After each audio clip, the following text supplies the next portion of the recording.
நிஃப்டியோட previous close 619 முடிஞ்சிருக்குங்க. இப்போ வரைக்கும் நம்மளோட ஃபியூச்சர்ஸ் வந்து பார்த்தீங்கன்னா ஃப்ளாட்டாக தாங்க ட்ரேட் ஆகிட்டு இருக்கு.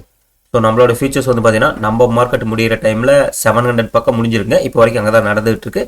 இன்னும் டைம் இருக்குங்க, அதுக்கு முன்னாடி 700க்கு மேலே வந்துடும். இது எப்படி நம்ம மார்க்கெட்டில் ஓப்பனிங்கில் இம்பாக்ட் பண்ணும் அப்படின்னா, நம்மளோட மார்க்கெட் 630 முடிஞ்சிருக்குங்களா. ஸோ இது வந்து பார்த்தீங்கன்னா ஒரு பாசிட்டிவ் ஓப்பனிங் வரலாங்க. இந்த 650 இந்த ரேஞ்சில் இந்த ஹையில் வச்சு ஓப்பன் பண்ணலாம். ஓப்பன் பண்ணதுக்கப்புறங்க நிஃப்டியை பொறுத்த வரைக்கும் இன்ட்ராடே ரெசிஸ்டன்ஸ் இந்த லெவல் நல்ல ஒரு ரெசிஸ்டன்ஸாக இருக்குங்க. 740ங்க. நம்ம ப்ரீவியஸ் சப்போர்ட் சொன்னோம்லங்க இங்கே இருக்கிறப்ப, அதுதான் வந்து இப்போ ரெசிஸ்டன்ஸ் ஆக்ட் ஆகும். சப்போர்ட்டை பொறுத்த வரைக்குங்க 600லேயே வந்துருங்க. வேணா 600 சின்னதாக ஒரு ஹண்டிங்காக கொண்டு வந்தோம். எஸ்டர்டேவோட லோ வரைக்கும் கொண்டு வரலாங்க இந்த 540. அதுக்கு வாய்ப்புகள் இல்லைங்க. ஆனால் இன்ட்ராடே சப்போர்ட்டுங்கிறது இதுதாங்க. 600 நல்ல ஒரு சப்போர்ட்டாக இருக்குன்னு நினைக்கிறேன். ஸோ இப்போ நிஃப்டியை பொறுத்த வரைக்கும் என்னோட வியூ இதுதாங்க.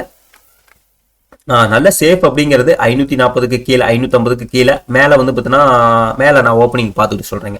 அப் சைடில் இது வந்து இன்ட்ராடேக்கு ரெசிஸ்டன்ஸாக இருக்கலாம் 740. முடிஞ்ச வரைக்கும் இங்கே மார்க்கெட் கீழே வந்து திரும்பிச்சுன்னா ஸோ வந்து பார்த்தீங்கன்னா அப் சைட்லேயே ஃபோக்கஸ் பண்ணுங்கள், யாரும் டவுன் சைடில் ஃபோக்கஸ் பண்ணிடாதீங்க. நிஃப்டியை பொறுத்த வரைக்கும் என்னோட வியூ தாங்க. நெக்ஸ்ட் பேங்க் நிஃப்டிங்க.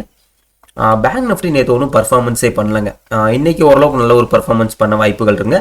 பேங்க் நிஃப்டியை பொறுத்த வரைக்கும் கீழே வந்துட்டு வந்து திரும்பிச்சா அப் சைடே ஃபோக்கஸ் பண்ணுங்கள். பேங்க் நிஃப்டி நல்ல சப்போர்ட் ரேஞ்சில் தாங்க இருக்குது.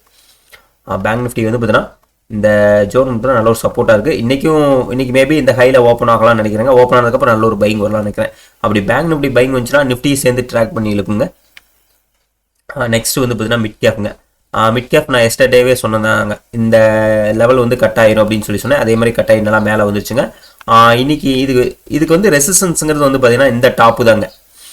ஸோ இன்ட்ராடே ரெசிஸ்டன்ஸ் வந்து பார்த்தீங்கன்னா மிட் கேப்க்கு இந்த டாப்புங்க 12873 வருதுங்களா. இந்த டாப் வந்து ஒரு ரெசிஸ்டன்ஸாக ஆக்ட் ஆகும். சப்போர்ட்டை பொறுத்த வரைக்குங்க இந்த லோவே நல்ல ஒரு சப்போர்ட்டாக இருக்குங்க. இனிமேல் இந்த டாப் கட் ஆகிடுச்சாங்க. இந்த டாப் இந்த லெவல் வந்து பார்த்தீங்கன்னா உங்களுக்கு நல்ல 650ங்கிறது 12650 நல்ல ஒரு சப்போர்ட்டாக இருக்கும். இன்றைக்கி மேபி கேப் அப் ஓப்பனிங் வரலாங்க. இந்த 700க்கு மேலே வரும்னு நினைக்கிறேன். வந்ததுக்கப்புறம் நல்ல ஒரு பையிங் தான் வரும். ஏன்னா பேங்க் நிஃப்டி இன்றைக்கி பையிங் வரதாங்க வாய்ப்புகள் இருக்குது. இன்றைக்கி நிஃப்டியோட எக்ஸ்பெரி நிஃப்டியை பொறுத்த வரைக்குங்க ஓஐ வந்து 600 ஓரளவுக்கு இருந்தானுங்க. நேற்று பார்த்தோம் 600லேயே ஓரளவுக்கு இருந்தானுங்க. எஸ் இப்போ பார்த்தீங்கன்னா எப்படியும் 600க்கு மேலே தான் வருங்க. ஓப்பனிங் வந்து எப்படியும் ஒரு 650 இந்த ரேஞ்சு தான் ஓப்பன் பண்ணுவானுங்க. பாசிட்டிவ் ஓப்பனிங் தாங்க வரும். பாசிட்டிவ் ஓப்பனிங் வந்துச்சுன்னா இதில் இன்னும் நல்லா பில்ட் ஆயிருங்க. அதுக்கப்புறம் ரெசிஸ்டன்ஸ் வந்து பார்த்தீங்கன்னா 700ல் பில்ட் ஆகும், ப்ளஸ் 800 இது ரெண்டுலேயே பில்ட் ஆகும். அதுக்கப்புறம் 700 ஹண்ட் பண்ணாங்க, எல்லாமே 800க்கு ஜம்ப் ஆயிடுவானுங்க. ஸோ இதாங்க நடக்க வாய்ப்புகள் இருக்குது. சரிங்க, நான் லைவுக்கு வரேன். லைவில் என்னென்னு பார்க்கலாங்க. தேங்க்யூ.